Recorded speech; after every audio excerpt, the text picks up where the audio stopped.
嫂嫂，我美吗？美。来，这边坐。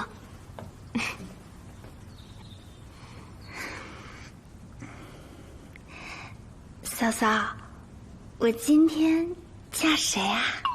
先不着急。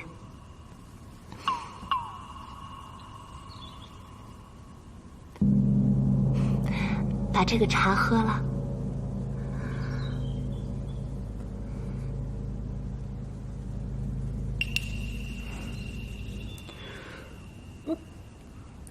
好苦啊！茶虽苦，却是好茶，多喝一些，自会越发美丽。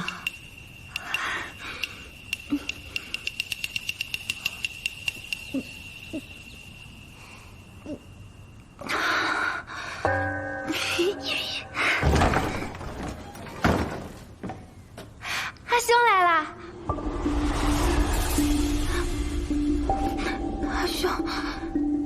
阿兄不许我嫁人，怎么办？夫君，怎么又打扮成这样？夫君莫要生气，总是要哄着阿佳把药吃下去。早知这样，当初还不如随他去了。夫君怎么能说这样的话？你想听我说什么？主人，主人，不好了！冯区长派人来报，说丰乐坊死了人，让你快去呢。混账东西，喊什么？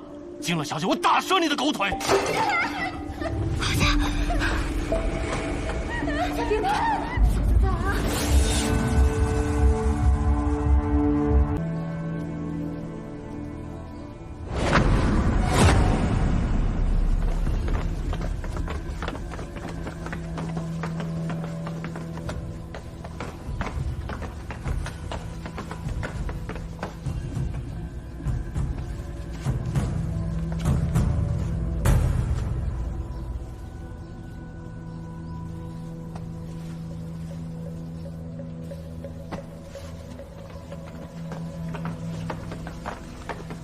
长安县旗长至此，仵作要验尸，请二位让一让。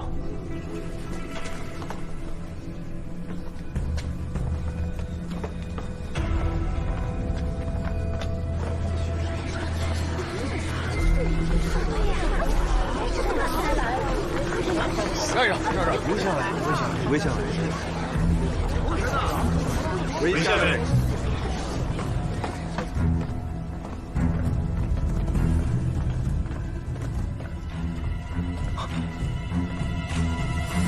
韦县尉，怎么样？禀韦县尉，尸体已验过，伤在右侧脖颈，伤口边缘呈锯齿状，当是被镰刀之类的利器砍杀而死。头后这滩血怎么回事？应是被砍杀后头先着地，摔倒。胡说八道！这颈部之伤并不深，未必致命，头后的伤恐才是致死的关键。县尉，那我再验。退后。是。怎么不请个资深的仵作来？我再去请，再去。不用再请了，巧了不是？在下虽不是仵作，但可代为验。没想到卢兄在此，失礼了。韦县尉何须客气，我给你介绍一下，这位是苏无名，我的前任，当然认识。知道您在雍州府也算有官职。既然愿意屈就行仵作之职，那长安县尉京兆韦涛，先行谢过。不必客气。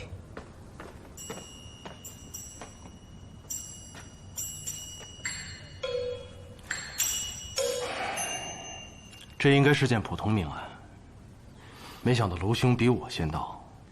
那您看这案子接下来是雍州府直接查，还是我长安县？司法公廨入坊立案，今日正来到丰乐坊，此案是突发，并非有人报案，故由韦县尉查比较妥当。那在下就不客气了。死者何人？花店老板花福。这家花店并不小，可有掌柜伙计？有。再来问话。是。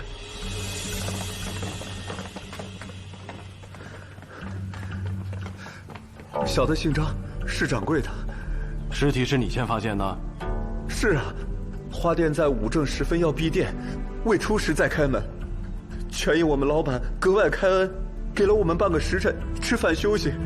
今天老板心情好，说这半个时辰他亲自去前厅摆放那些新进来的牡丹，我们就去了后面厢房。等回来的时候，却发现，老板，酒食都给您备好了，您快去吃饭吧。啊，老板，老板。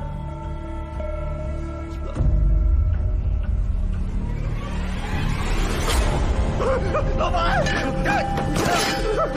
老板，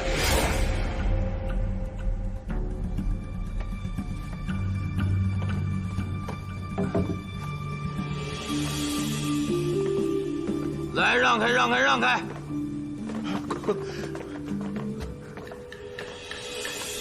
验过了，正如韦县尉所推断的，脑后的砸伤在先，且更致命。脖颈处的伤口应该是这镰刀所致。为了割庄稼方便，镰刀的刀口上都有锯齿，这在死者伤口上很明显。故仵作虽年轻，缺乏经验，但也并非一无是处。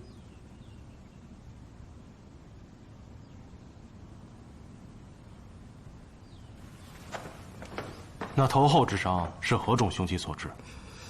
现在还不清楚，需把死者的头发剃掉再查验。那尸体就先来回献谢了。长安县还是有好仵作的，罗参军，放心吧。那是自然。此处处于闹市，凶手潜入花店，断会留下踪迹。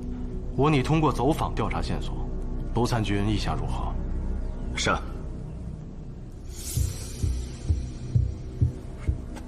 苏先生的意思呢？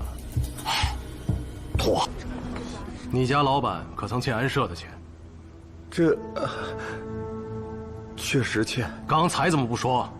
是这样，我家老板原姓乌，以前呢是个卖炭的，但总赔，最后啊没剩多少钱了，就向安社借了5万钱，又去鬼市消息铺买了个消息，说是洛阳正在流行牡丹，我家老板就马上把这个炭铺改成了花店。姓都改了，并且把所有借来的钱都投了进去，这不一下就押对了。最近安社的钱也到期了，该还了。我们家老板连本带利都给他备好了，就等他们过来收了。钱在哪儿？这我们老板放钱的地方，我当然不知道了。拿人，给我拿那个叫青葱的。是。今天正午，我是去了千姿花店，花福借了我们安社的钱该还了。一大早我就去找窦郎，他和我同为安社卖命，我们俩管通义、通化、兴化、丰乐4方。我们号称是所寨双煞，在长安还是有点名气的。说正事。哎，走吧。手气怎么样？走吧。今天手气怎么样？来吧。唉，想什么呢？想我那相好的呗。还没答应嫁给我，那是因为你没钱。应该是吧。窦郎，你怎么样？赢了还是输了？我斗狼赌博，什么时候赢过？你一直输，钱从何处来？好吧，看看今天该去哪儿要债了。哎，千姿花店，这钱不就来了？我听说那个花府靠卖洛阳牡丹发了家，今天咱们去收账，让他多给2成利息，不就都有了吗？这行吗？有什么不行的？咱们是安社的人，就因为是安社的人，大扫把管得严着呢。你见过大扫把？倒是没见过。那不就完了？你都没见过他，他能知道咱们的事儿？私下多要2成利息，谁会知道？到时咱俩平分，你那相好的，自然就嫁给你了。嗯，走。后来呢？后来是我一个人去的。窦郎他走到半道儿，不行，你怎么了？一惊一乍的。我那个女人的丈夫今天去乡下卖伞，明天再回来，所以他跟我约好今天晌午相见。我怎么把这茬给忘了？哎，青松，花店你自己去。不是，你说什么呢？你没搞错吧？咱们俩是双杀，你让我一个人去，我要得回来吗？我一个人怕啥？青葱是安社的人，只要够横，甭管是谁，都得乖乖听话。不听，就抽出你腰间的家伙，总不用会长锈的。不行，一起去要债，然后再去见你那相好的。那女人难得主动约我，你成全我一回，行不行啊？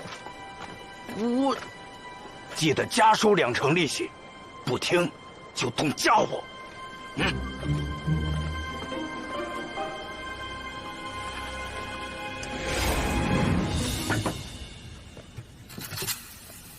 这可是你的东西。还真是，这是丢哪儿了？杀人现场，还不如实招来！我没杀人，我当时确实把镰刀亮出来，但我就是想吓唬吓唬那姓花的。要是不按照我说的还钱，可别怪我不客气啊！我只还该还的，新加的利息1分也没有。如果要的话，就签字，把这6块银挺拿走。7块，我借了5万钱和10两的银挺，5块，加上2成利息，一共6块。你说6块就6块啊？你忘了我是谁的人了？安社。你们的大撒宝史千岁，既是朝廷五品官，又是这城中胡商的首领。他一心为商人，怎么会突然加收利息？要不，你带着我去找他，听你去。恐怕你还不知道，我已经入了金光会。你是安社的人，我也并非不是。你背着安社4家的利息，我不会给，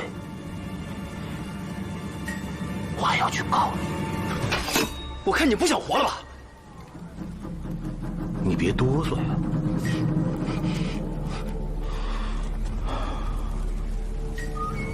来，有本事你动手。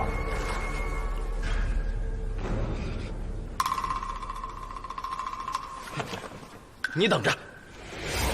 后来呢？之后，我就走了。有人见你去了2次花店，若还不如实招来，大刑伺候。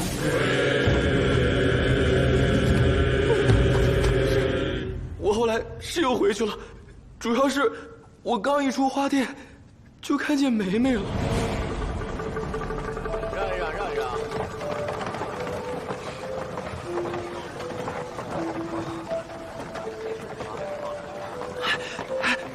梅梅，你怎么在这儿啊？怎么了？你不会再跟踪我吧？没有，我是真喜欢你，我当然想天天跟踪，跟你形影不离呢。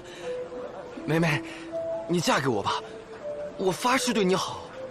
男人发誓谁信呢？你先凑1万钱，再说喜欢我吧，早点凑够，不然就来不及了。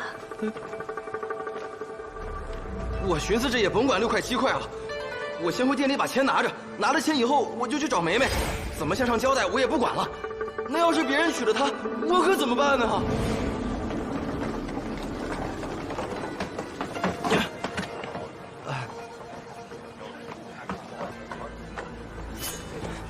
华福，我又回来了，今天这事必须得了结了。你再敢把脑袋伸过来，老子绝对不多做一下。人呢？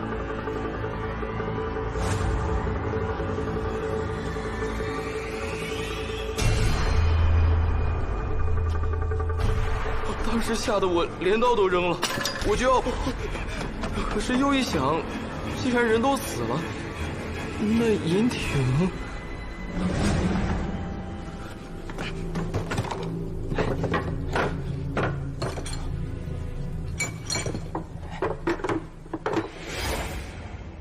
拿了银挺，我就去波斯馆找梅梅了。英挺，这是我留着娶你的。没想到你对我是真心的。难道就1块银挺吗？想要多拿几块也不难呢，可我青葱知分寸，好日子长着呢。跟了我，亏待不了你。那银挺现在何处？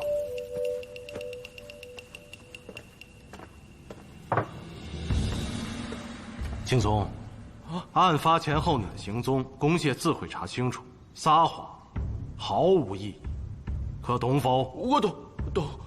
押下去。啊，不放人呐！我可都说了呀，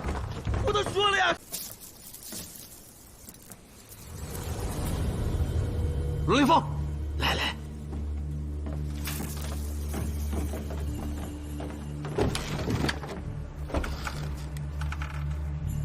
跳窗而逃。哎，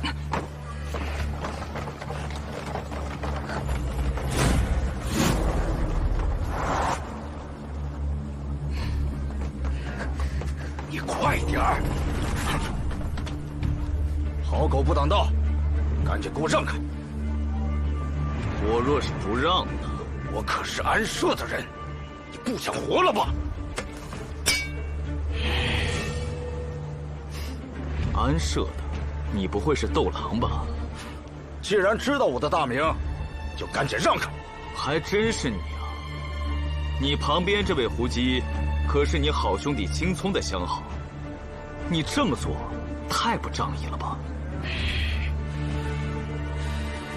我跟青葱是逢场作戏，跟斗狼才算是情投意合。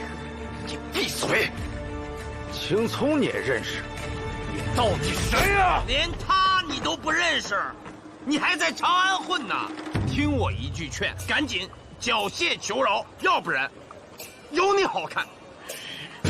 哎呦！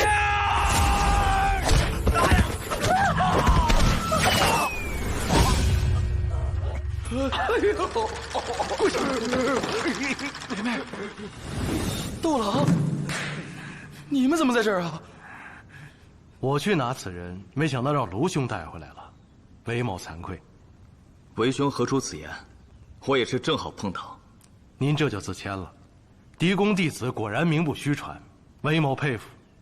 但也想请教，是什么线索让你们去查这胡姬的呢？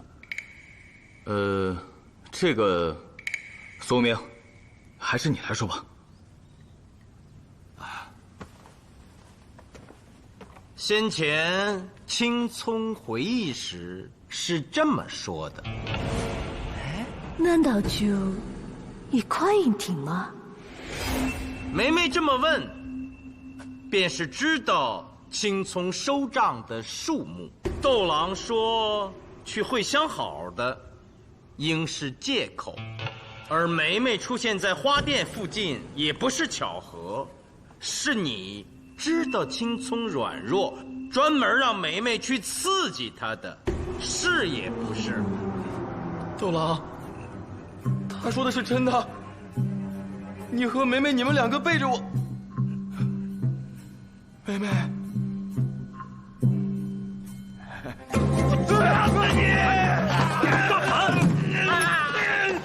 公堂之上，你们干什么？跪好了！青葱胆小，平时要债都靠我，但是我也知道，他骨子里还是有点血性的。我是想，梅梅一激他，他没准能把7块银挺收回来。就算只收了6块，我夺了，带着梅梅远走他乡也够了。债不是我收的，安社找麻烦也找不到我头上，不是挺好？好你个斗狼，安社找不到你头上，我小命不就没了吗？我们俩是兄弟呀！够了，放手！你们看，他们兄弟俩还是相互了解的。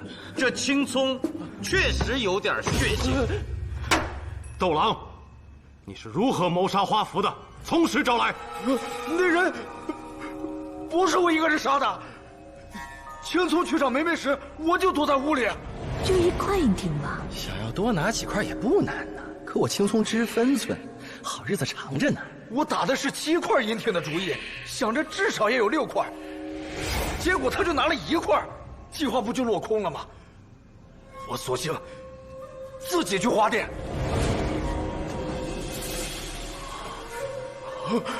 当时我真没想到，千聪竟然把华府给杀了，我就仗着胆子找银锭，可1块也没找到。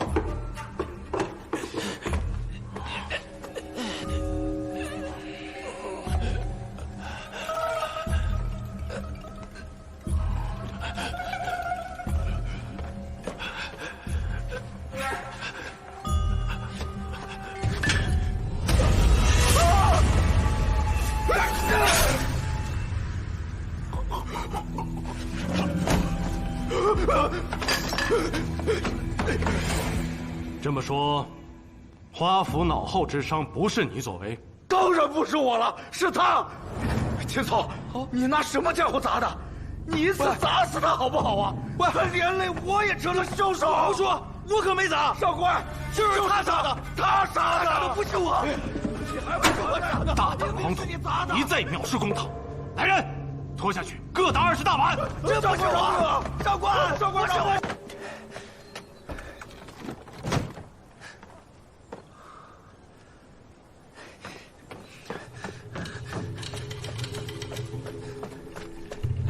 慌里慌张的，去哪儿啊？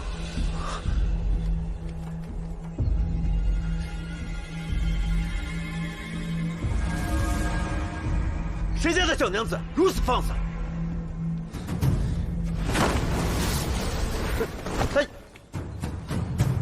包袱里装的什么？打开看看。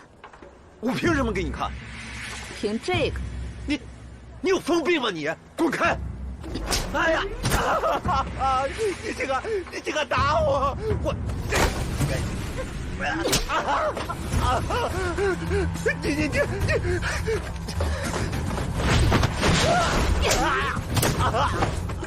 娘子饶命！娘子饶命啊！哇，这么多银锭！我说我就是贪财。你等着。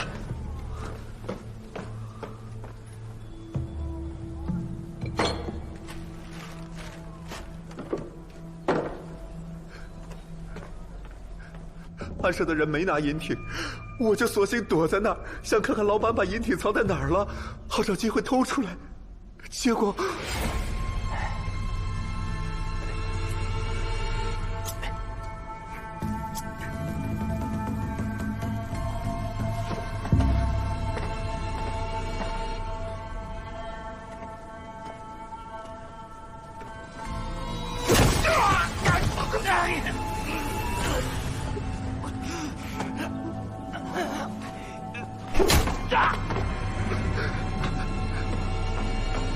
他居然没拿银锭，我当时喜出望外，可还没等我下手，青葱就又回来了。阿福，我又回来了！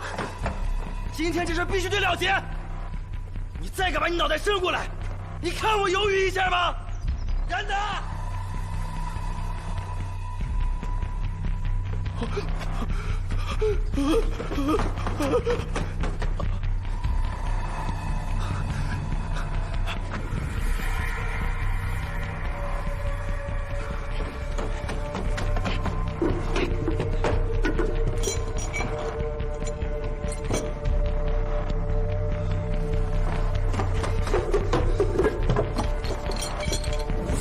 我说的都是实话呀，我就是贪财，我可没害老板呐，我不敢呐！求各位上官开恩，饶命啊！饶命！饶命！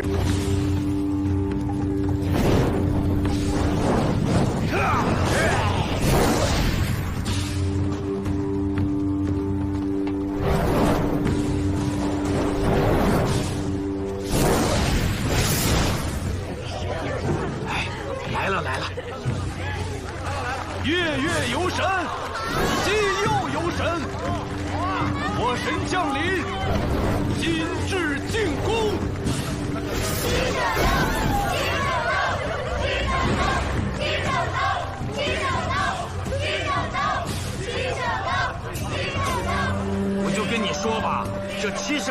最受欢迎了。据说在这请神仪式上，那火焰部下面的人已被火神附体。还有一种说法，这个时候钻到部下，1年都有好运气，干啥啥能成。哎。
马老板，你怎么了啊？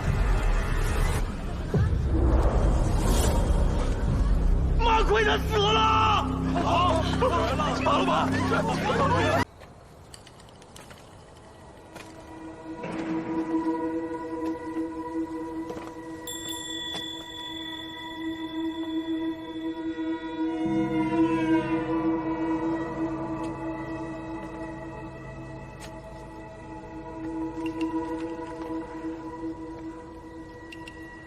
杜县委，要不让我们把头上的这些东西摘掉吧？那怎么行？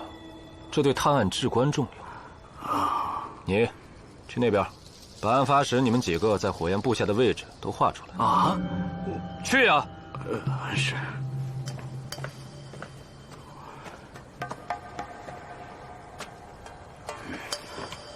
你可认识马奎？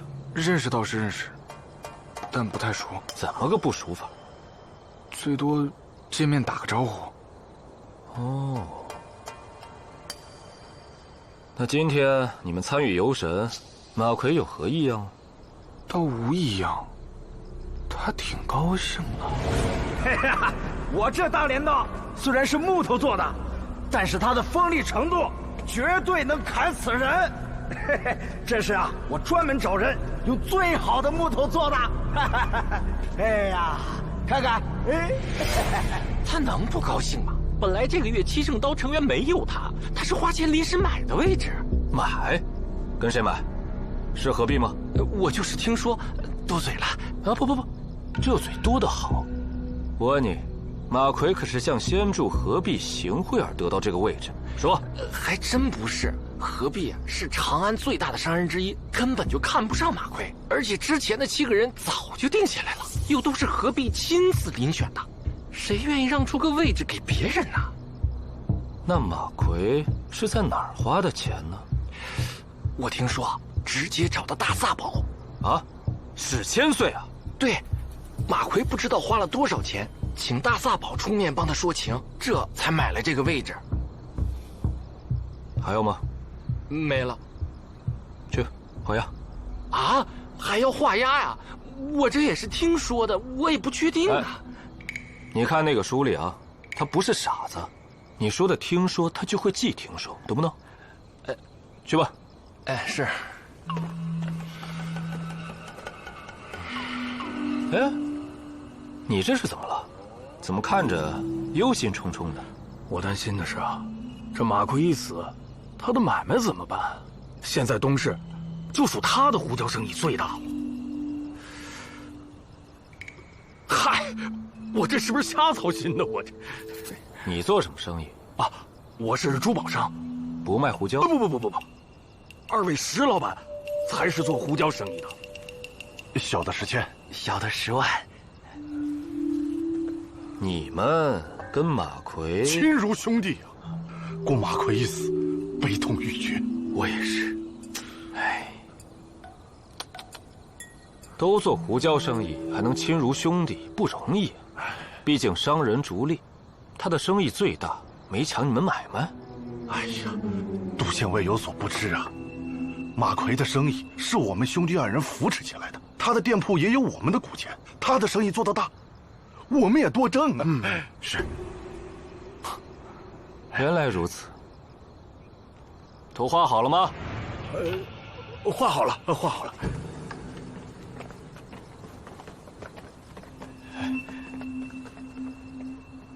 卢三军、苏先生，要不过来一块看看？好。哎，杜县尉，我们就不看了。好。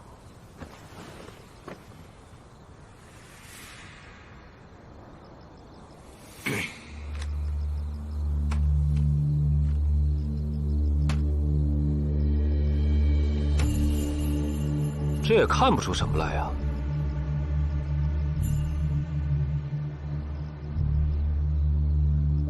你们6个都是有头有脸的大商人，也都在万年县有买卖。本县尉是从心里不愿意怀疑你们，但一块布下盖着7个人，死了1个，嫌疑最大的就是你们6个。要我说，谁是凶手，直接招了，免得我挨个用刑。我们都是做生意的，我们是苏家，都不承认是吧？好。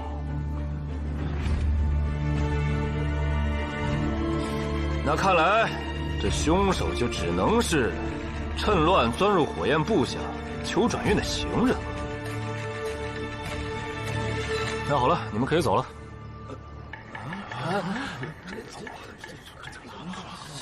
怎么，都不走？难不成你们6个是联手作案，皆为凶手？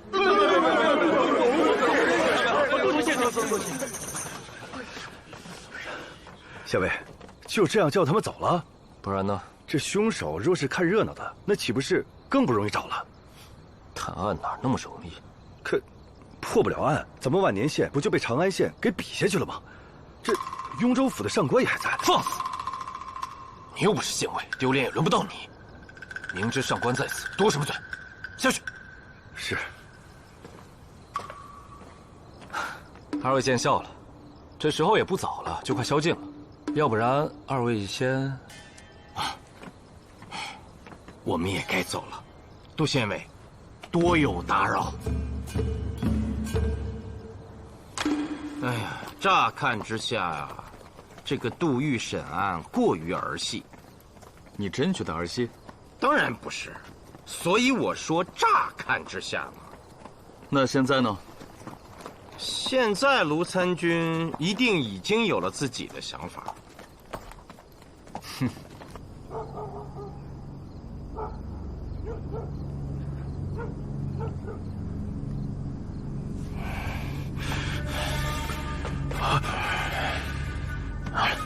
走。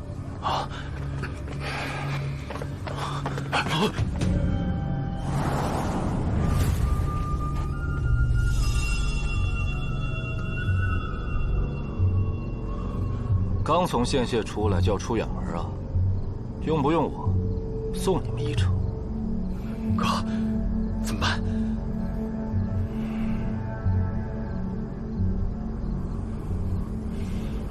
杀了他！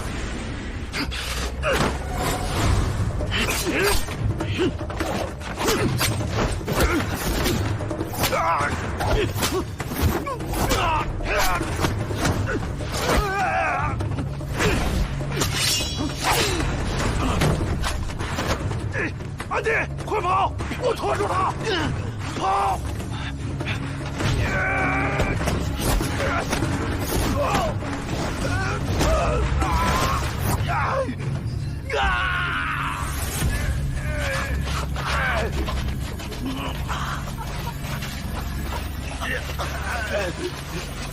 出手相助的可是卢参军。正是卢某。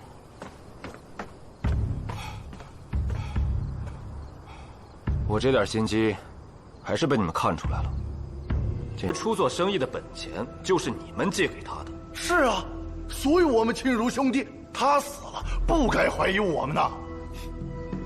在以前，借钱做生意之人，从来没有能超过你们的。但马奎是个例外，此人胆大，野心勃勃。就在上个月，马奎的生意超过了你们，成为了东市最大的胡椒商。县尉，您到底想说什么？我想说什么，在座的卢参军跟苏先生都很清楚了，你们还装糊涂？马奎的生意超过我们，怎会嫉妒？我喜闻乐见呢。当然，我也承认，阿弟有些不快，但我说服了他呀。这个确实。那你们跑什么？我们兄弟起个大早，是想去西域再运一大批胡椒过来，不是要跑，是想先到城门下，等门一开就走。那怎么又跟杜县尉打起来了？这半夜了看不清楚，我以为劫道的呢。我哥俩本来眼神就不好。我看你们兄弟俩眼神不错，马奎是个好生意人，你们一早便看出来了，所以才会借钱给他。但你们的眼神也的确还不够好，因为这5年来，你们已经收回了大量的本钱，直到不久前，马奎的生意超过了你们才意识到失算，故而将其尚未还清的借款转为股钱，马奎也同意了。但你10万，你仍觉得吃亏，便提出要在马奎的胡椒店加注更多的股钱，却被拒绝。于是你们便认为对方忘恩负义，故而谋划在游神之时趁乱将其杀害，并得逞。断火焰不赦！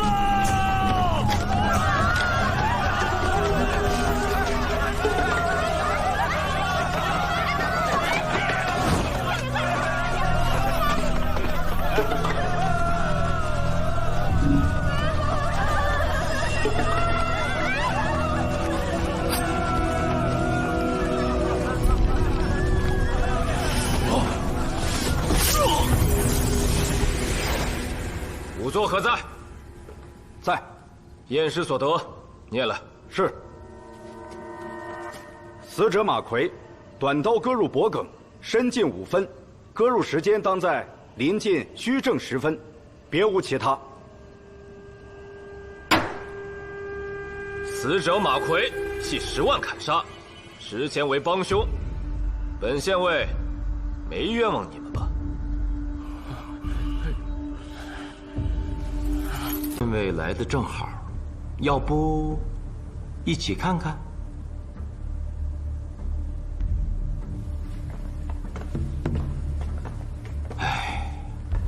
您看，脖颈处血肉模糊，但细看是2道割伤。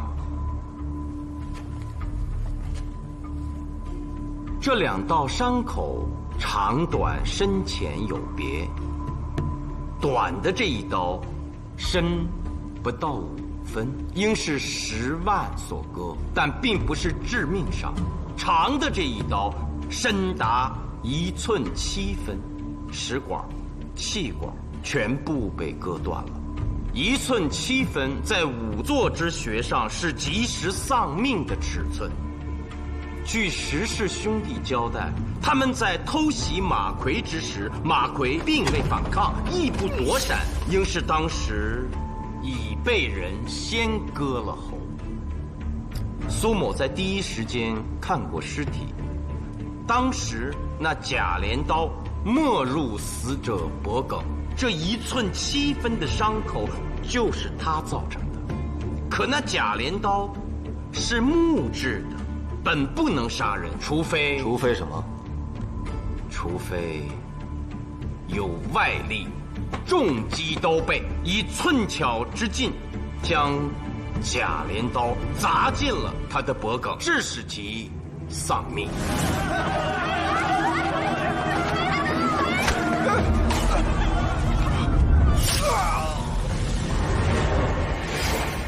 竟然是这样！哎呀，应是仵作大意，误导了杜县尉的判断。哎，这杜某惭愧，看来凶手另有其人。没错，当时我也在场，却只顾着看热闹，丝毫没有注意到可疑之人。此凶必有些手段，不然难以借木刀杀人。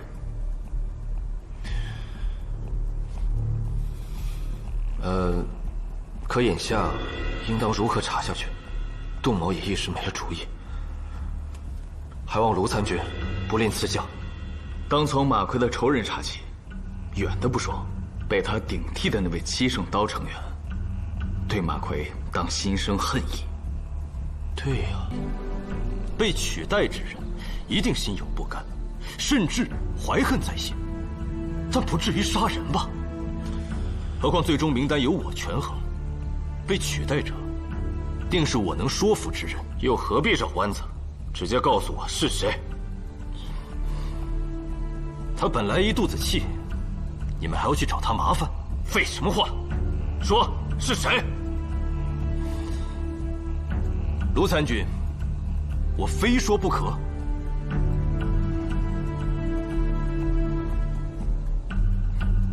此命案与请神一事密切相关，还请何先助协助攻陷，探案缉凶。好，被取代者是我胞弟何乾，他就住在明德门边上的盐作坊。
主人在书房。哎，等等啊，何乾是没睡还是起得早？嬴政时分在书房？哦，我家主人有失眠之症，之前在何先住家借住的时候就常有此困扰，最近几月更是严重，只能坐着睡。所以我家主人最喜欢晚上看账，看着看着就睡着了，要不然主人一夜不眠，我们可就遭罪了。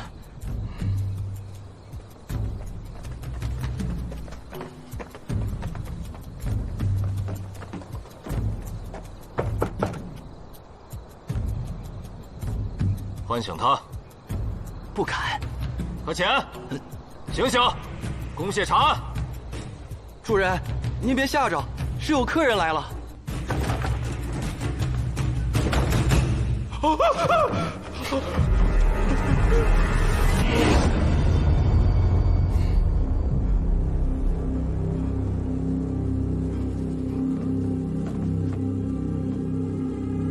杨连峰，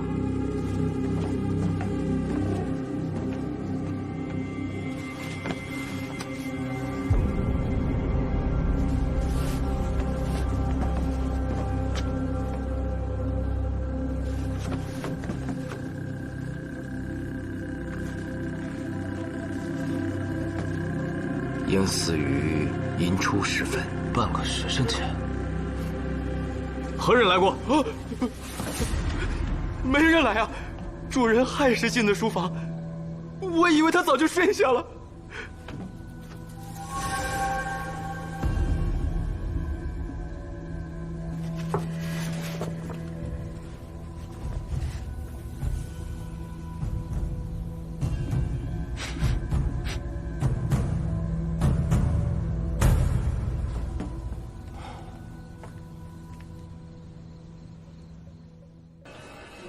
此人戴着面罩，且青葱只见了一眼，故我只能尽量还原。哼，这眼神儿跟韦涛颇为相似啊。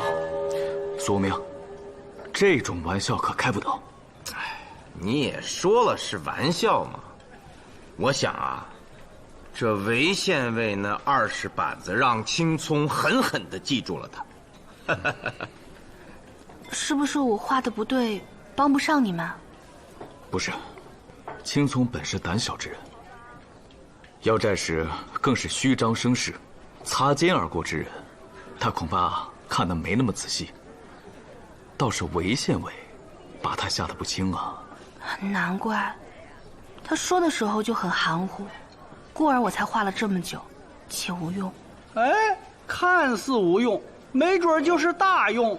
就好比说我老费吧，嘿，他日庐陵风，驰骋疆场，出将入相，他必得带着我，因为我看似无用，实为大用。哼，谁敢说你没用啊？啊，对了，正要找你帮忙呢。这个是我从盐作坊命案现场发现的，我看那杜县尉也不在意，我就拿回来了。看这儿，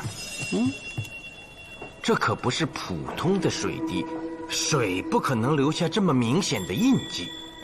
我闻了闻，有股特殊的香味，似曾相识，我一时想不起来是什么。你鼻子最灵，帮我闻闻。我闻闻。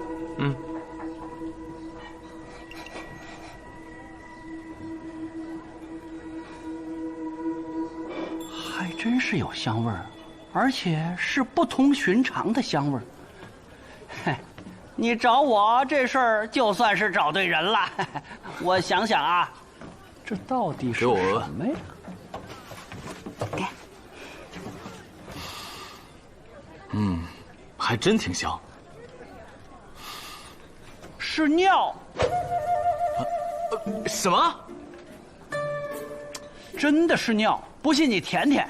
我舔你。鸡师公。哎呀，这可不是普通的尿，这是风梨兽的尿。你拿过来。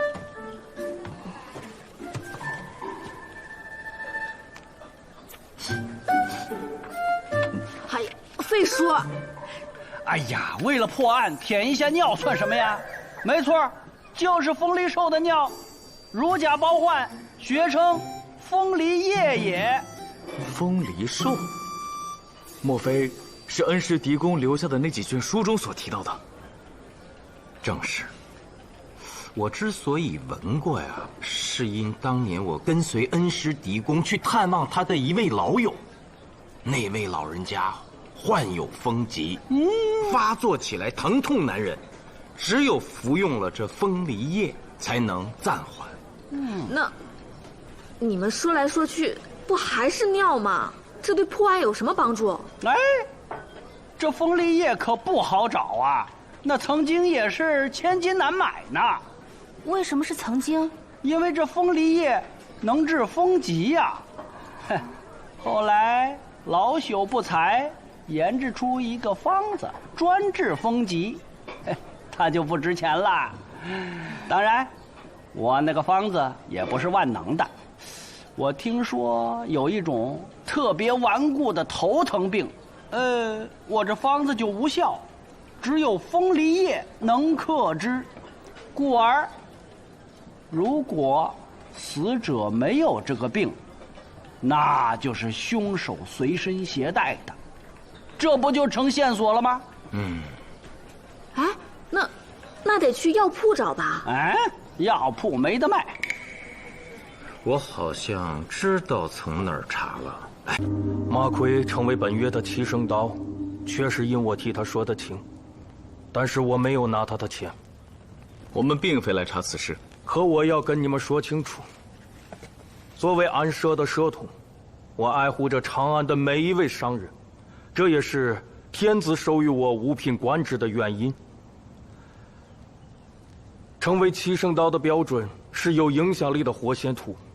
有人觉得马奎并不虔诚，认为他参加齐声刀只是想结神通灵，继续发大财。但我认为他是近期在生意行最有影响力的活仙徒，短短几年就成了东市最大的胡椒商人，这很了不起啊！所以应该给他个机会。至于仇人，应该有吧，但是，我认为，不应该是商人。大萨宝为何如此肯定？不知道，直觉而已。那好，如果大萨宝再想起些什么，随时找我。你是范阳鲁氏始祖中的始祖，会保护商人？身为雍州司法参军，我有责任保护好每一个人，当然，包括商人。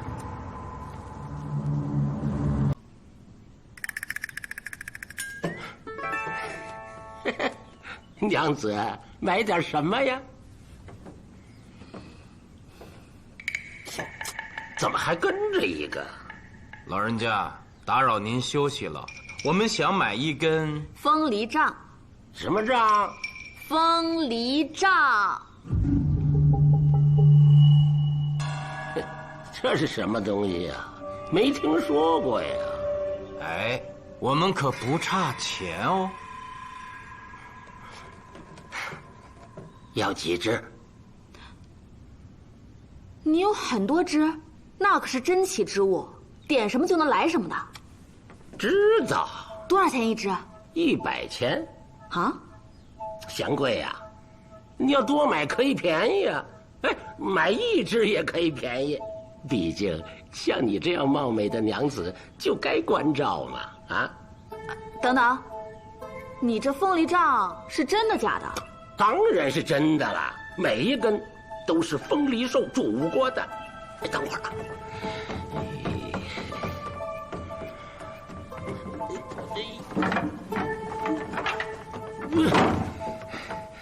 这些个你要是都要，500钱就拿走。算了，咱还是走吧。哎，站住！我说的都是真的，我就问你们，哎。识不识货嘛？当然识货，识货呀！啊，那你就闻闻。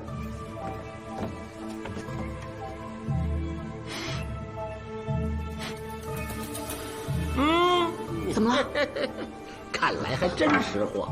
我跟你们说，我这几10根风梨杖都是真的，每一根那都是风梨兽滋过尿的。哎呀，还真有一股风梨叶的味道，而且很浓郁。这就是风梨杖啦？啊，哎，你这风梨杖是怎么来的？那还不容易，让风梨兽往上滋尿不就行了？这么说，您老手上有风梨兽？自然有啊。那风梨兽怎么卖啊？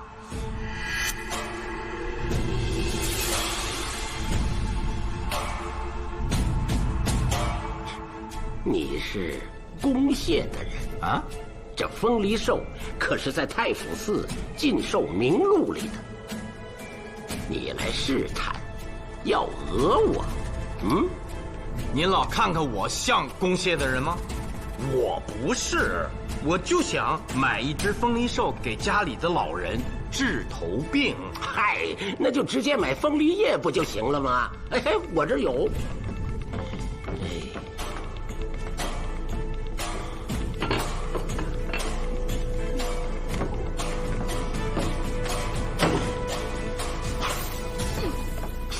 这里面装的都是，哎，要多少？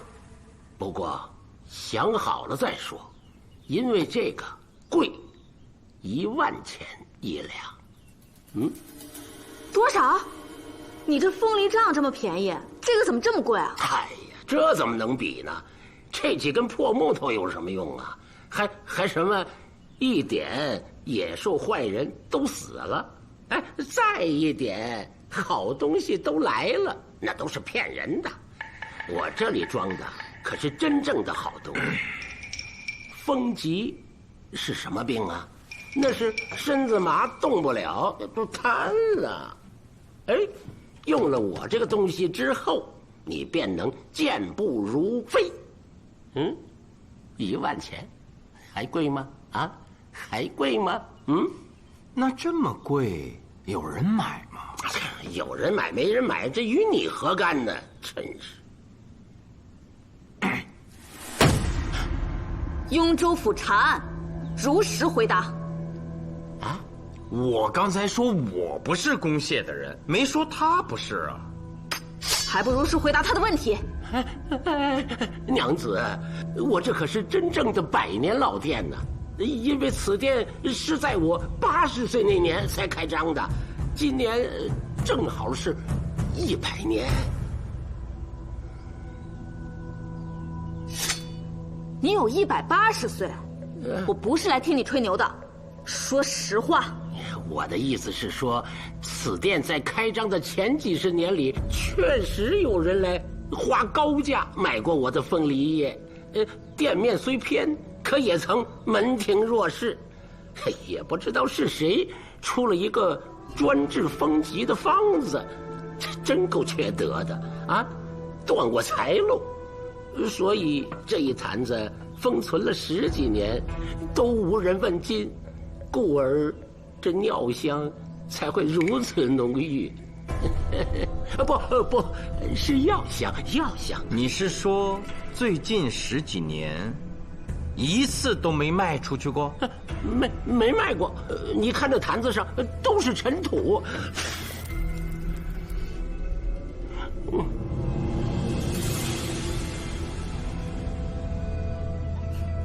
此人狡猾，说的不像实话。你看，攻谢的人怀疑你了，那没办法，只能带你去雍州府司法参军那里审上一审喽。别！我这把老骨头哪儿折腾得起呀？有，都有哪些人买过，我都记在账簿上了。我这就给你们拿来，我这就给你们拿来啊！这要是寻得了重要线索，别忘了给我记功啊！那当然。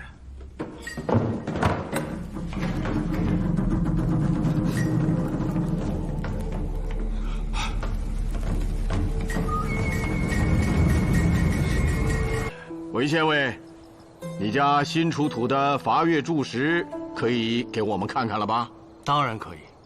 来人，请夫人。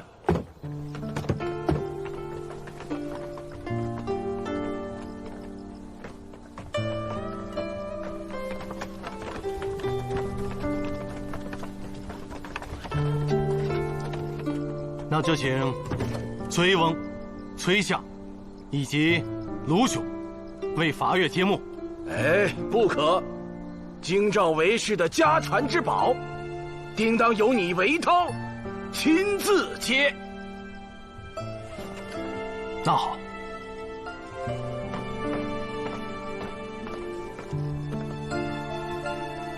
那就请夫人与我一同。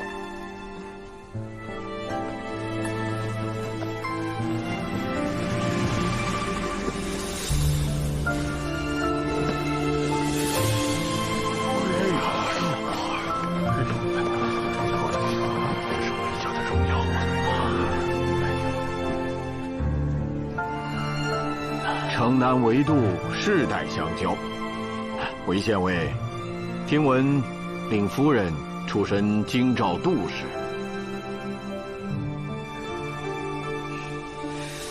诸位赏光来到寒舍，一起来见证我们韦家的宝物，这也是京兆韦氏家族的荣幸。菊娘和夫君谢过诸位了。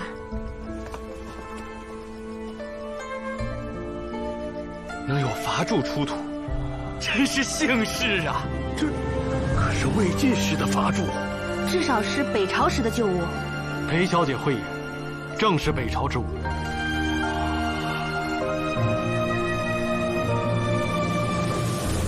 好啊！哎呀，只可惜独缺了一个“韦”字。有没有到出土的地方好好的找一找、挖一挖呢？暂未寻到。但我相信，是我韦家的，终会回来。说得有理，韦县尉，听闻令正贤德，且博学多才，不如就请他将这伐柱上所记念给我们大家听听。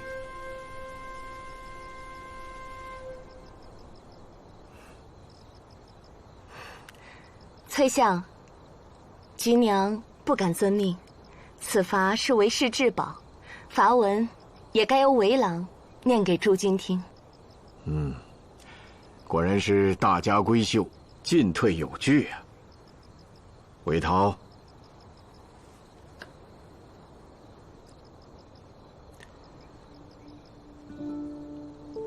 韦氏公卿，三辅冠祖，先祖韦梦，世居齐鲁，沿周礼，习尚书，传鲁诗，家学门风，称扬四海，至韦贤为相，辅佐昭宣，封扶阳侯，后迁居长安，3世3公，4世封侯，两汉未尽，人物辈出。及南北朝，南有韦睿，北有韦孝宽，皆为国之柱石。萧山之西，函谷之内，三辅冠祖，百世公卿，士族之盛，莫过韦氏。好，倘为韦氏的先祖痛饮3杯。好，者立于家门口，记载祖上功德的柱子，左柱称罚，右柱为乐，故多以罚乐代称高门世家。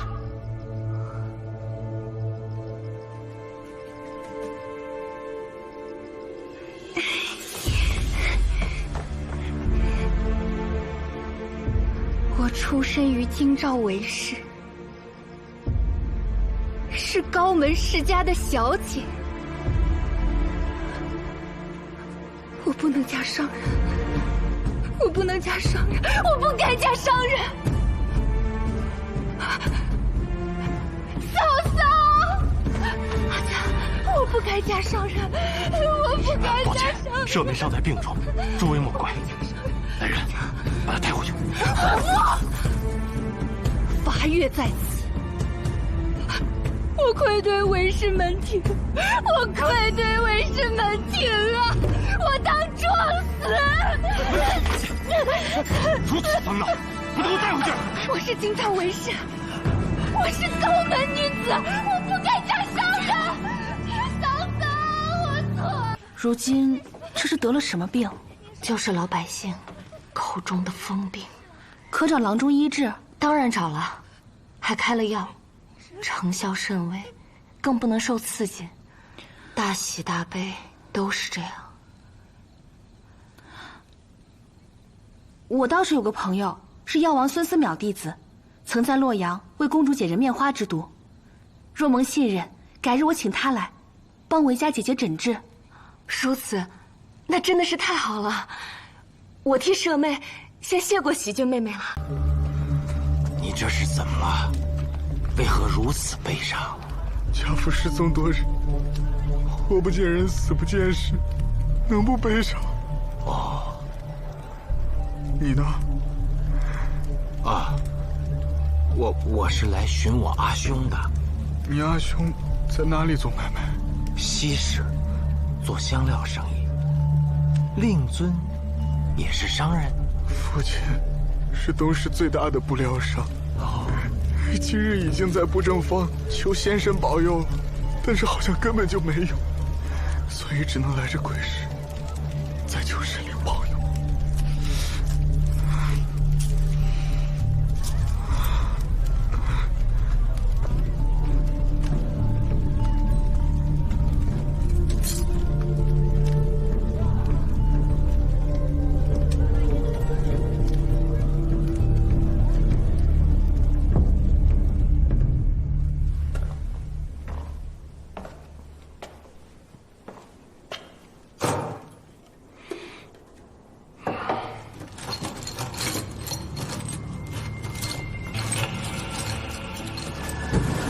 史千岁，谁？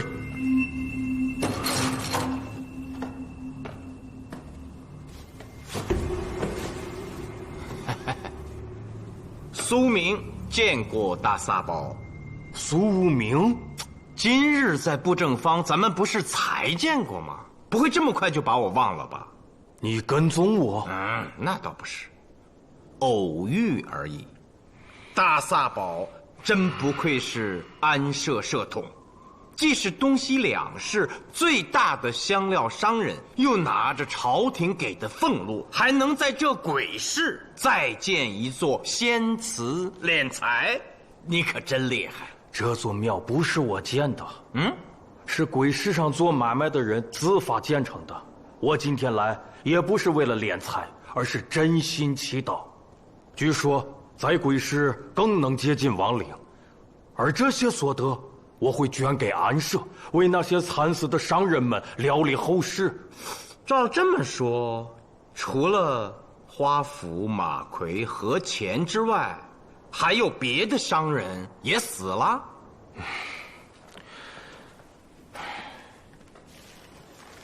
来，你自己看看。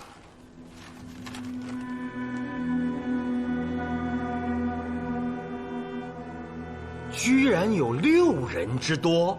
对，都是10日以内失踪的。萨宝府整理了这份名单，除了姓名之外，还有他们做什么买卖，失踪的大概时间，还有最后见到他们时所在的里坊。那你今日在布政坊为何不说？那个范阳卢氏，我信不过呀。他咋了？他们师祖说到底是憎恨我们商人的。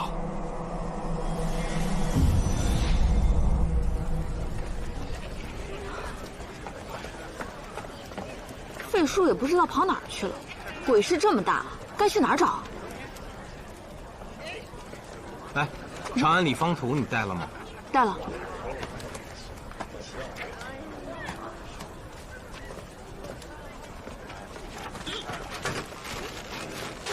二位想吃点什么？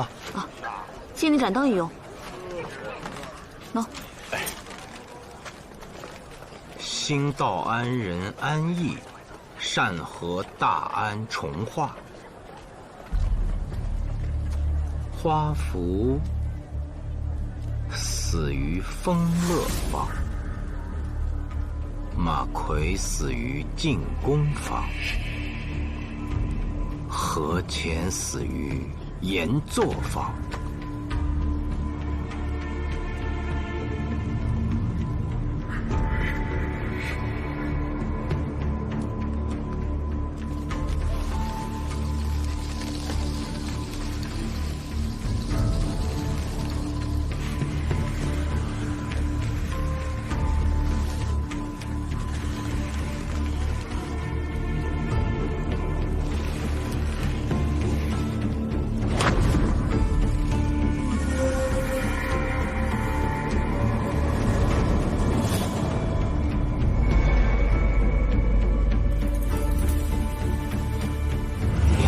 速去通缉！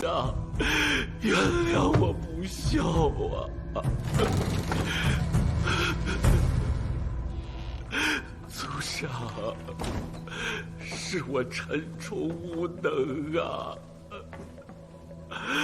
祖上，我给您丢脸了。祖上，您乃后汉第一名士，到了我这一辈，唯有寻救入仕途，转而从商。如今在长安也享有名气，受邀入京光会，但其会中混杂，常有人做些龌龊勾当，我向来未沾分毫，未给祖宗蒙羞啊！祖上，您在天之灵一定要保佑陈家大富大贵，人丁兴旺。祖上，祖上，何人在此？给我站住！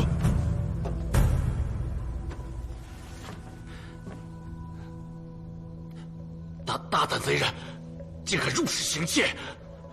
抓不到去，我看见过，必死。你是谁啊？要是不想死，就抓骨头去。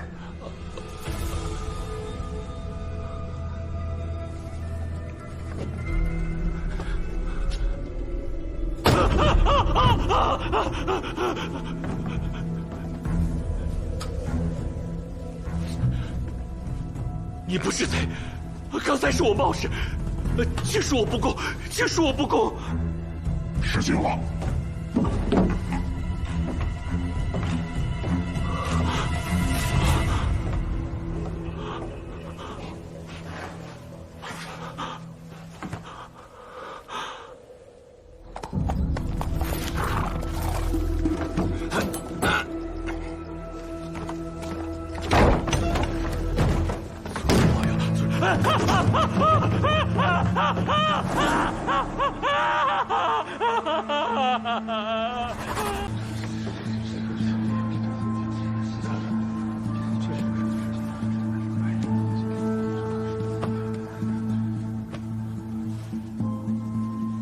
即面部、脖颈、胸部、腹部及四肢皆无伤口。伤在后脑，剃刀。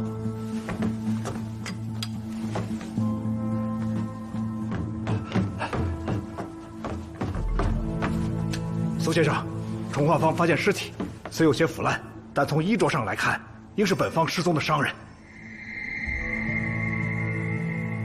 继续去验尸吧。是，苏先生真是高明。您说哪有尸体哪儿就有，老贾，服了。今晨在大安坊没查出尸体，一定是我老罗大意了。我这就回去再查。我随老罗一起去查。走吧。我家主人确实是失踪了，都已经7天了，还是音讯全无啊！家里还有些什么人？主人无后，夫人也已病故了。他身边有什么要好的朋友？我家主人朋友可多了，商人嘛，若不多交朋友，买卖怎么能做大呢？特别是加入金光会以后，他就经常跟朋友们夜宴，有时候啊，都是通宵达旦的。金光会，这名字近日倒是听过多次，到底是个什么组织？这个我也不清楚，好像是安社内部的一个组织，一般商人可无法加入，须得像我家主人一样顶有钱，那才有资格成为会众。听说安社里头还有个金光会的组织？有，在下正是发起人。可以讲一讲吗？士农工商，商人虽被排在最后，但亦对长安有不可或缺的贡献，在商人中应该有自己的榜样，故成立金光会。凡生意做得最好，钱赚得最多的，才可加入。这也是变相激励那些初入商道的年轻人和做生意三心二意、不专心从商的后进。请问，花府也是金光会的成员吗？是。马奎呢？马奎也是。那令弟和钱呢？胞弟也是。对了，还有几位金光会众离奇失踪，难道他们对金光会？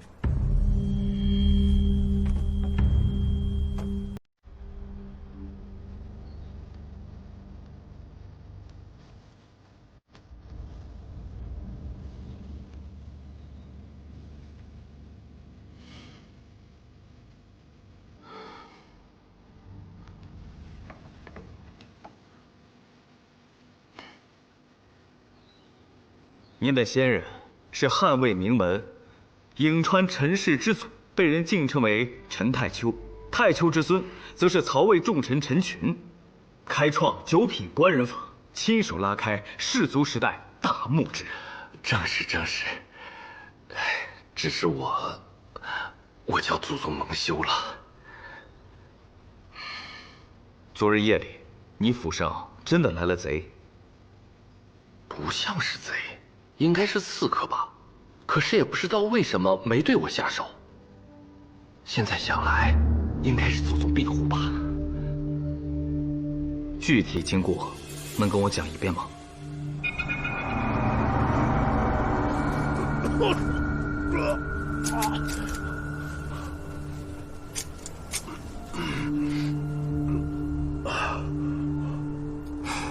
记，周身无伤，后脑遭重击，非致世凶器，应是尖锐的重物。是同一个凶手。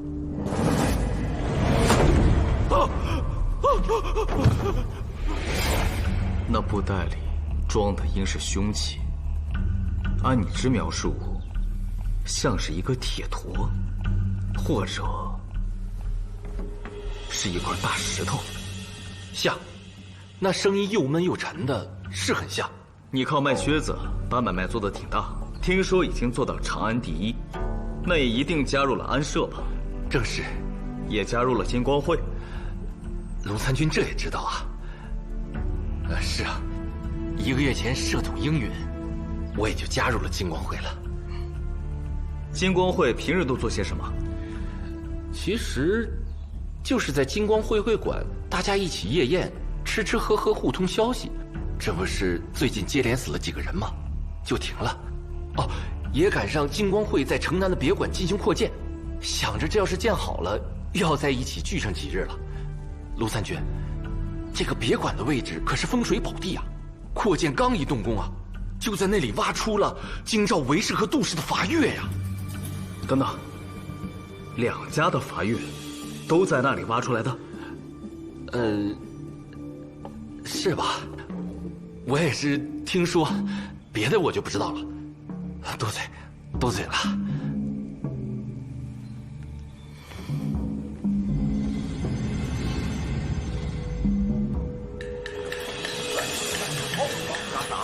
往这，好，快点啊！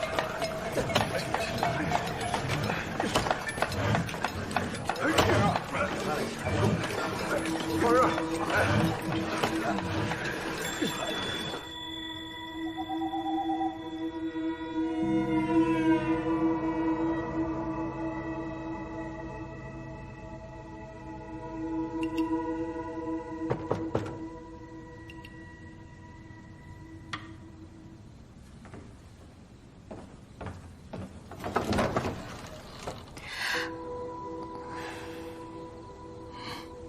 路过东市，给你带了点点心。为什么？非要我亲口说出来吗？卢参军可以不说。我不该发那么大脾气，我向你道歉。哪有？你无需向我道歉，倒是樱桃被你气得不轻。苏明自会哄他。再说了，他是雍州府的暗探，在探案思路上有不同的见解，争吵也是在所难免的嘛。要不，你帮我跟他说声对不起。好，等他回来，我把点心分给他吃，他肯定就笑了。进来坐吧。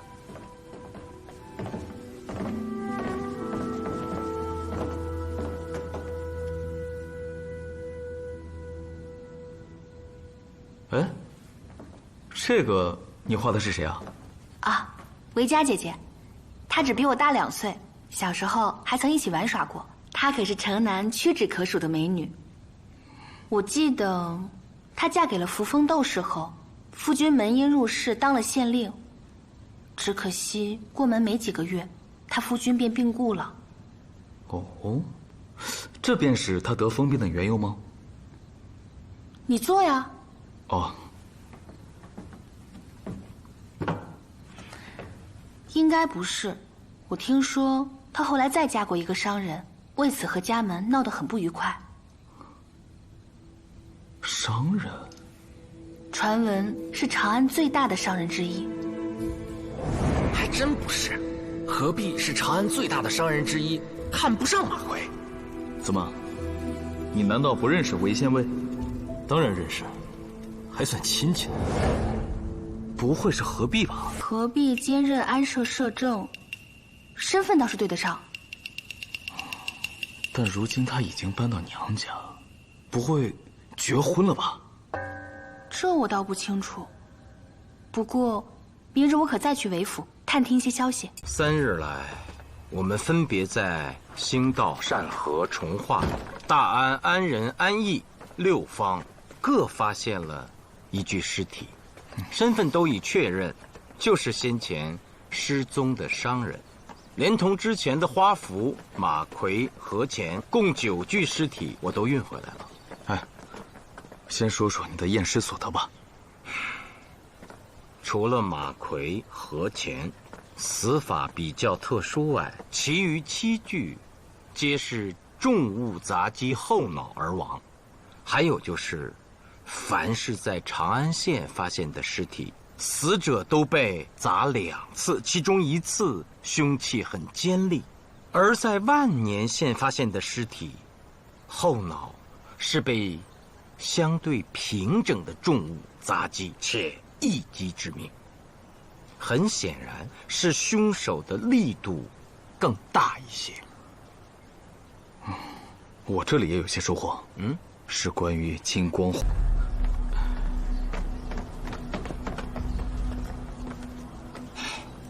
杜县尉，都是公谢之人，为何不直入西厅？来得太早，怕影响2位仁兄休息。再者说，今日是来送请帖的，在此相邀，显得更为正式。来，今晚寒舍略备薄酒，请2位仁兄，无论如何都要赏光啊！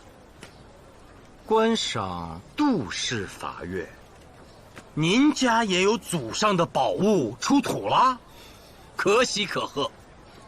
只是苏某这出身的，无妨。我跟长安县那个姓韦的可不一样，今日请的都是我看中的好友，与出身如何无关。卢兄，自不必说，仰慕多年。苏兄，近日在万年县发现了多具尸体，杜某是既惭愧又敬佩，不愧是嫡公弟子，故而诚心宴请。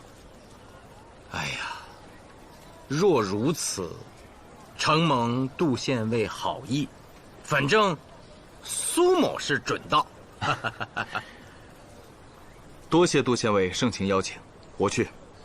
如此，多谢2位仁兄。那杜某就先告辞，恭候2位。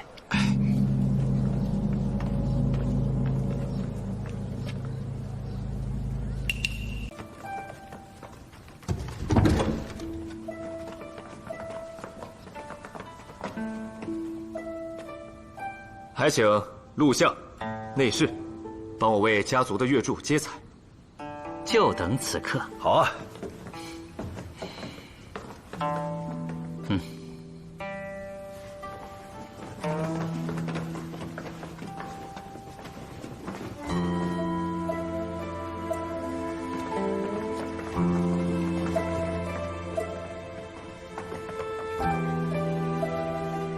哎呀，这真是6朝之物啊！美哉，美哉！确实是家族的宝物啊，只是这月柱残缺，甚是可惜啊。杜县尉，残缺部分的内容你可知晓？那是当然。今日我杜预就背给大家听。昔祖上杜周，前汉武帝时为御史大夫，以律法自持，整肃严峻，朝野叹服。族人随之自南阳迁至关中茂陵。子延年宣帝时重臣，位列麒麟阁，再迁杜陵。杜氏自此为京兆世家。至魏晋，尚书仆射杜基，幽州刺史杜戍，积功累勋，司隶校尉镇南大将军杜预，熟读春秋，文叟武库，名震天下。京兆杜氏，汉魏旧姓，家传学业，世载忠贞。好，我提议，就为这家传学业，世载忠贞，我等共饮7杯。好，来，请。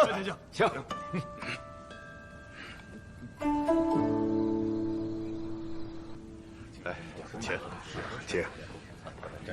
卢参军，好久不见。杨内侍，天子常念起你，夸你忠心耿耿，屡建奇功。陆童年纪大了，又瞎了一只眼，天子的安危，日后可要靠你了。我请你。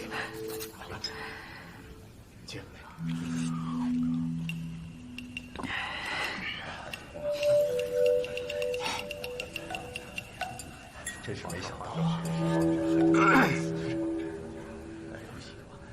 诸位，今日我请的可是波斯馆当红的歌舞班子，咱们大家一定要喝得尽兴，玩得尽兴。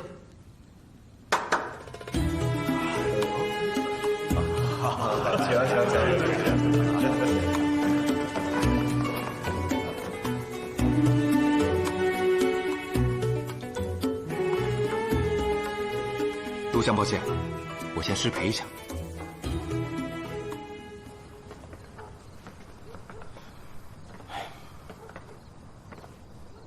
这陈冲也太不像话了，请大萨宝来饮酒，还不出来迎接一下？啊，无妨无妨。听说他祖上也是士族，家里还有先人的画像，我们直入祠堂去看一看，他家先人到底什么样。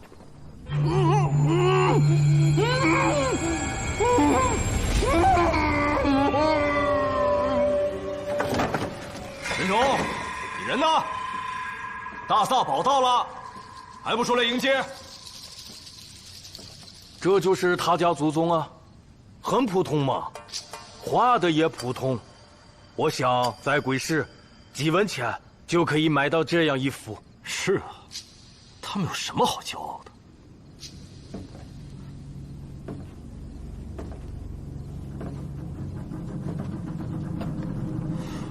韦县尉，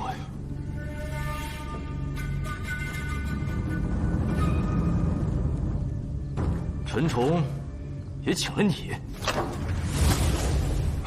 自己捆，别等我动手。跑！哪里跑？17岁，是天子封的五品官。你们想干什么？啊！我们要在长安城内写一个士字，如今就差这通缉方一笔了。把你们约到这儿来，就是为了给这个士字添上这最后一笔。跟他们拼了！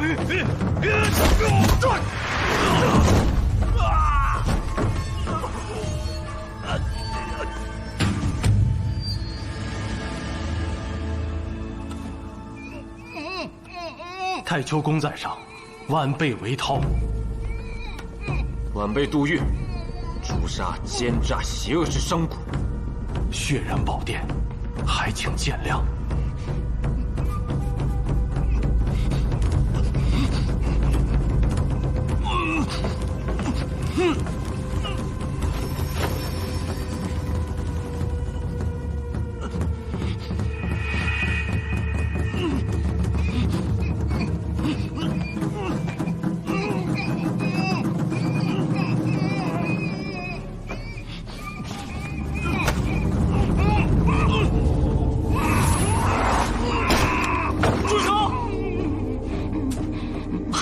住手！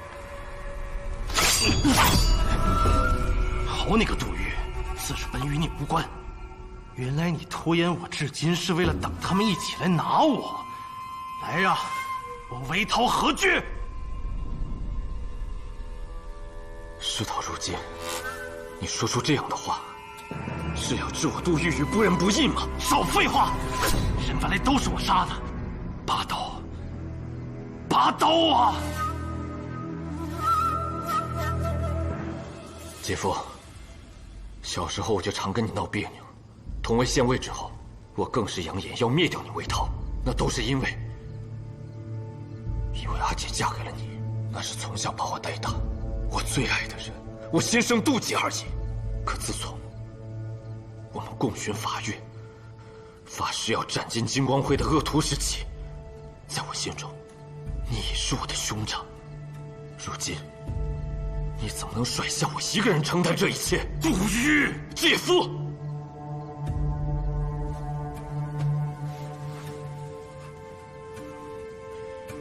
区区卢凌风，何惧之有？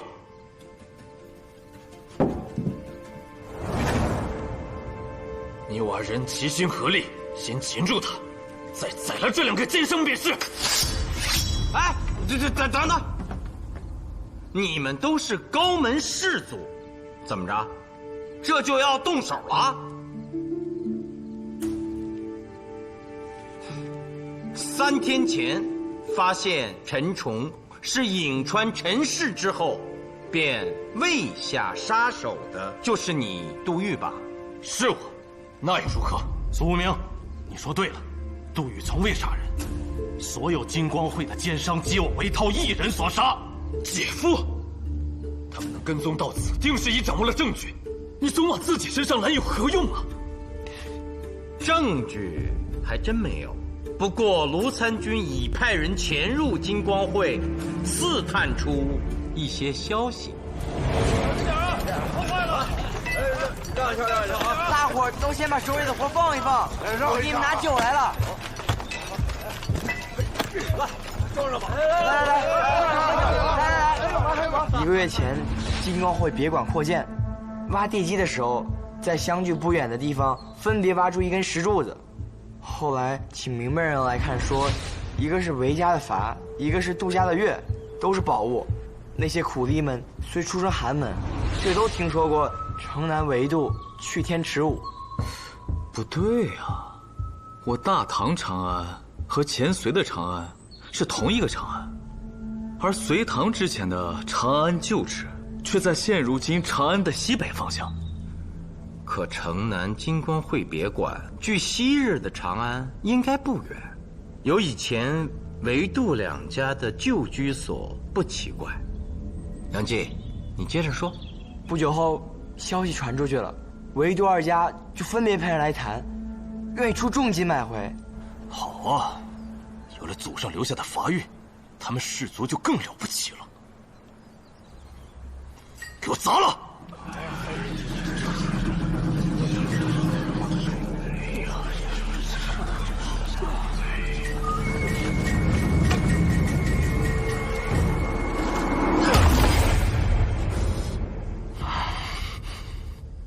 何必？你娶了韦家，那也算京兆韦家的女婿啊！你怎么会干出此等事来？我韦家没有这样的女婿。陆凌风，我敬重你；苏无名，我佩服你。2位仁兄，请先稍后，待我韦涛杀了这2名奸商，自会去伏法。雍州司法参军在此，岂容你杀人？还是先把事儿讲清楚吧。之后归还时，何必受益？将2家的法钺分别扣下来一块，事后在金光会别馆修台阶时，当垫脚石。你韦杜何等聪明，见归还的法钺不全，便猜到了缘由，故你们夜探金光会，夺回了残缺的部分。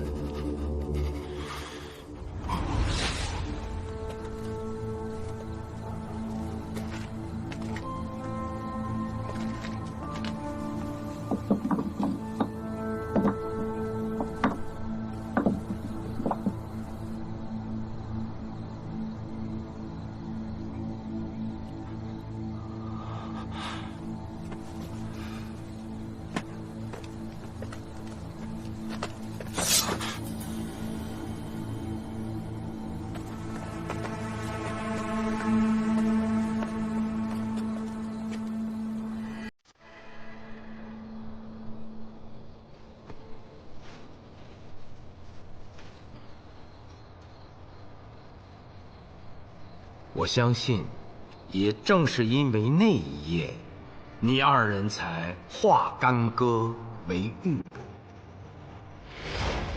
我们兄弟世家从来都没有间隙，何来干戈？姐夫，2位，砸换法钺是何必一人所为？你们为何要滥杀无辜？何来无辜？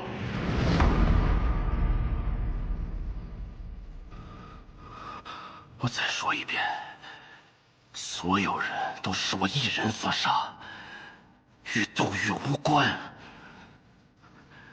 杜玉，你虽然曾经协助过我，但最多只能算是从犯，还不快放下兵器！笑话，唯独本就是一家，一柔俱柔，一辱皆辱。更何况，你是我姐夫，我一生的榜样。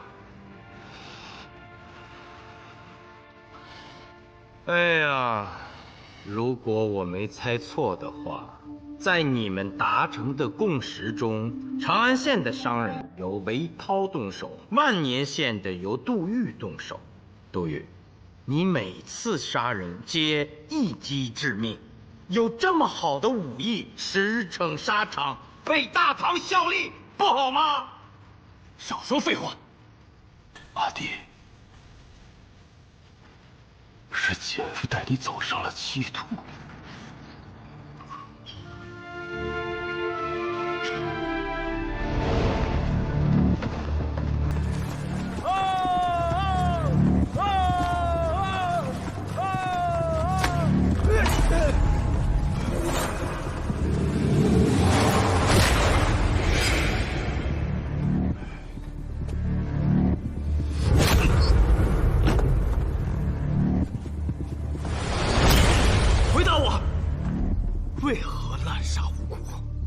而且专杀金光会的商人，老子愿意。我倒是想知道，你们是怎么查到我唯独二人的？因为一滴风离液。韦涛，你被这头疼的毛病折磨了很久了。尊夫人杜菊娘遍访名医，最终找到了四方旗杖店。娘子，买点什么呀？店主，我郎君有头痛的顽疾，听说您店里有良药。有，要多少啊？见到老店主存了多年的风梨叶，但鉴于风梨叶的来历，尊夫人定会嫌弃，故而索性高价买下了那只风梨兽。荒唐！狄公底子断案，全凭猜测吗？也不光凭猜测。我想此时此刻，在你府上已经有人找到了那只风梨兽。我还真想知道，它长什么样啊？你们干什么？放下我们家的风梨兽，那是为我爹治头疼病的。别喊，临危不惧，宠辱不惊。晴儿，你要时刻记住这8个字。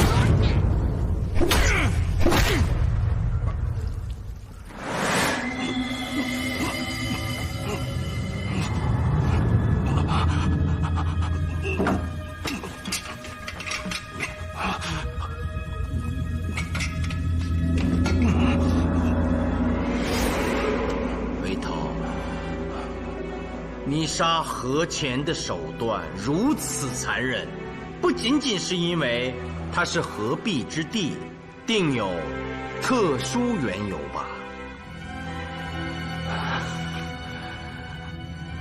哪儿来的什么缘由？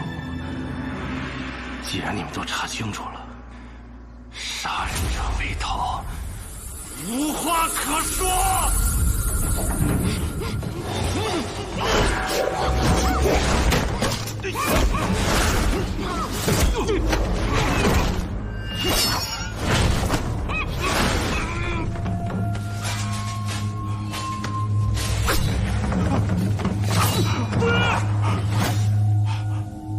别怪我拿性命相逼，我们愿意伏法，但这二贼必须死，还望范阳如林峰成全。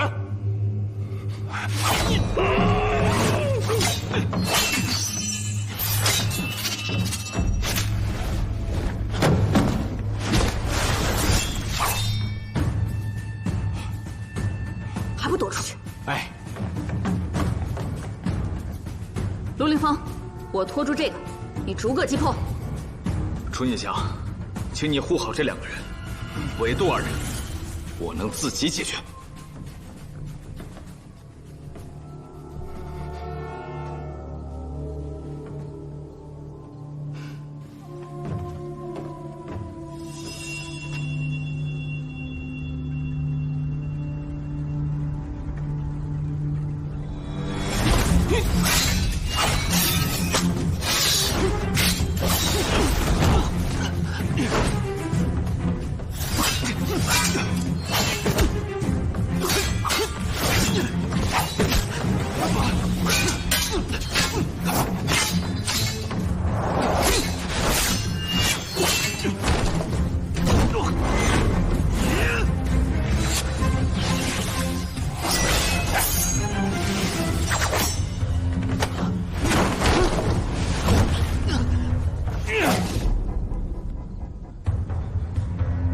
韦兄，卢某亦以为你绝不会平白无故伤害庶民，若有隐情，可如实说来。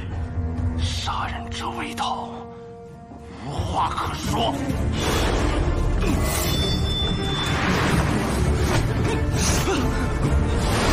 昨日你氏族的尊严何在？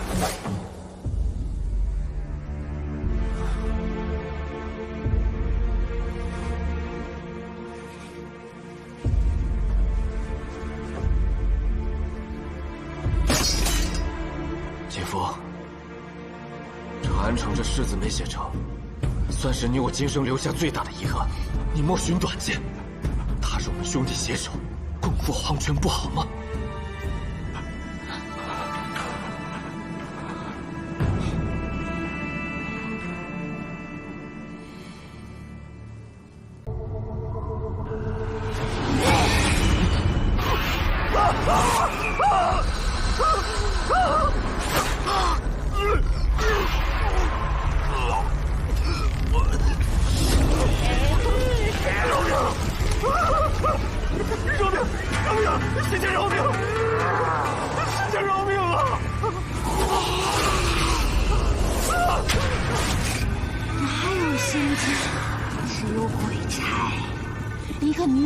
魂魄到阎王面前告了你的状，故来取你性命。冤枉！冤枉啊！还请上山，阎王言行就情。阎王从不会错判那魂魄的主人姓韦，你到底对他做了什么？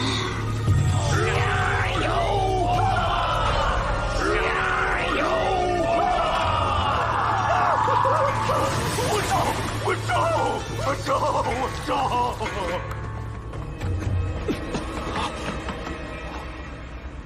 鬼啊！我已经鬼了。哪里来的鬼？鬼就在你心里。再敢狡辩，下油锅炸了你！下油锅！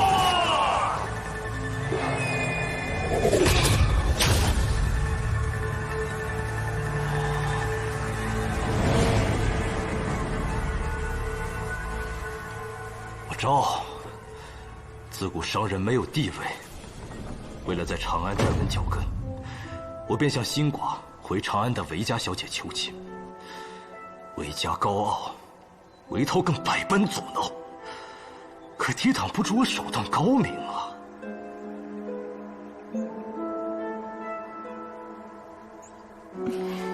终于，韦家动了心，与他阿兄大吵一架后，和我私定了终身。你在胡闹什么呢？都给我扔出去！阿兄，这些花并无罪过，我还蛮喜欢的。我原本以为娶了韦家，能够沾到韦氏家族的光，对我会有帮助。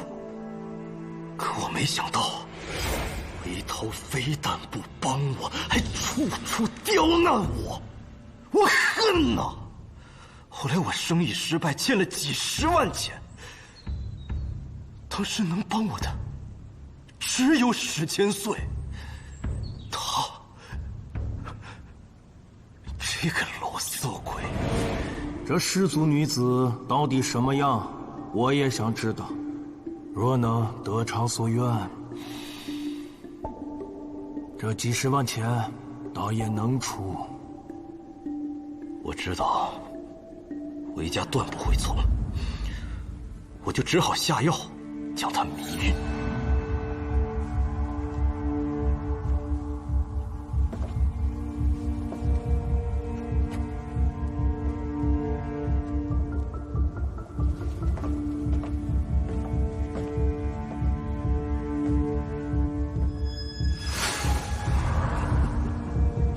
没想到我用的药不够，天还没亮，韦家就醒了。他看到史千岁，便要去寻死。我怕此事传到韦涛耳朵里，就只好将他关了起来。可是他闹得厉害，我就只好打了他几顿。没想到他就疯了，每天晚上哭嚎，不让人睡觉啊！那时你胞弟何乾也住在你家，他本就有失眠之症，故而试图用阴过水的纸闷死韦家。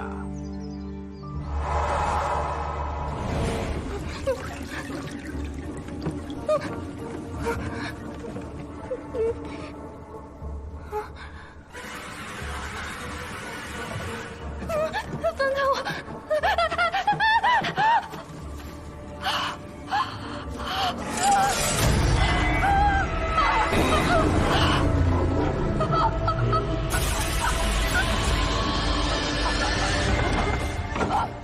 你干什么？闷死他算了，省得每天晚上疯闹。这样又没有伤口，那娘家人来了也无话可说。你混蛋！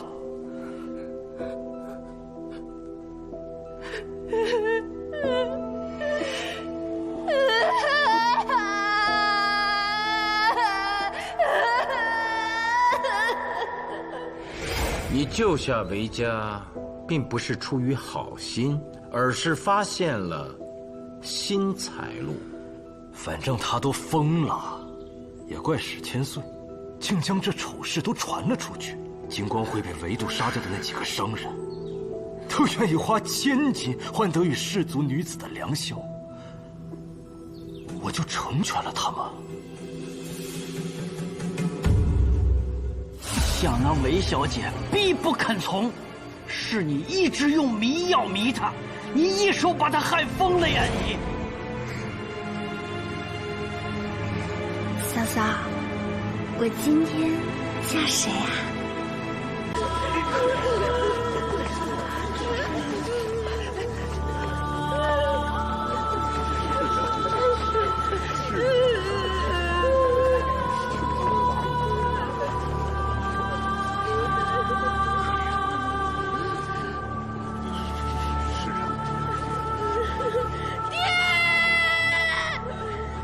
不许跪！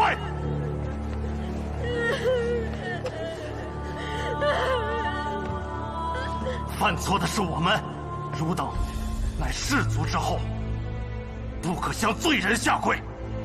姑爹说的是，言而不跪啊！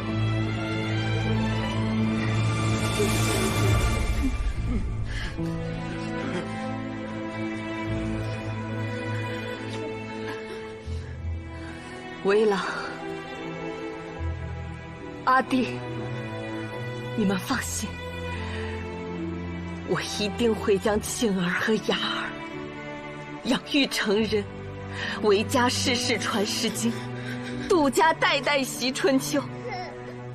在城南老宅，我一定带他们携手书屋，同窗共读，玄城苗裔，远凯后人。家学门风，当不坠于我大唐。晴儿、雅儿，更要记住，你们是为度之后，你们当恪守门风与法理。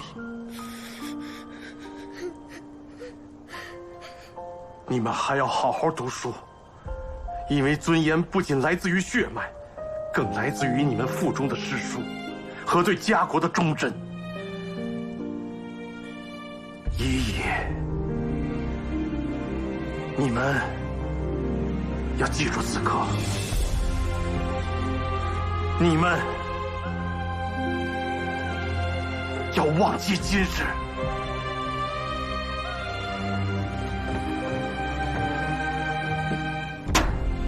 时辰已到，请降。杜陵委屈，城南救梦。何必以招供？魏兄，可将令妹魏家所受之迫害写成陈词。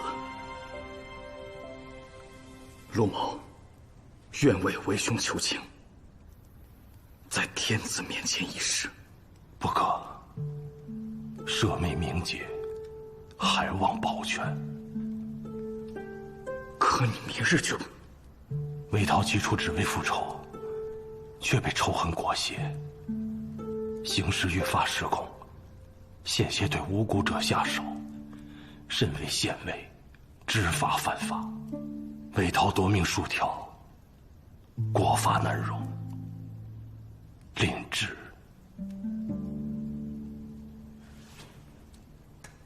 受之。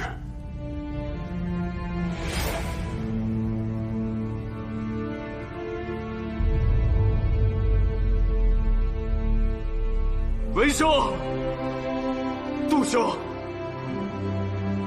范阳罗林峰，就此别哭。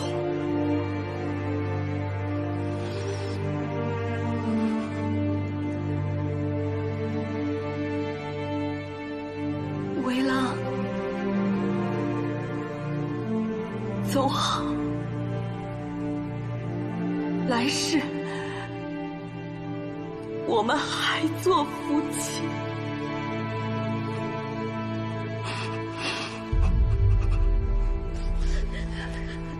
阿弟莫怕，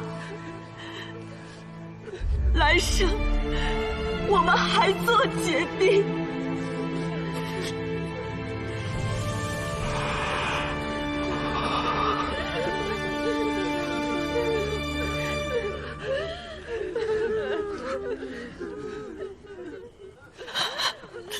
相思在长。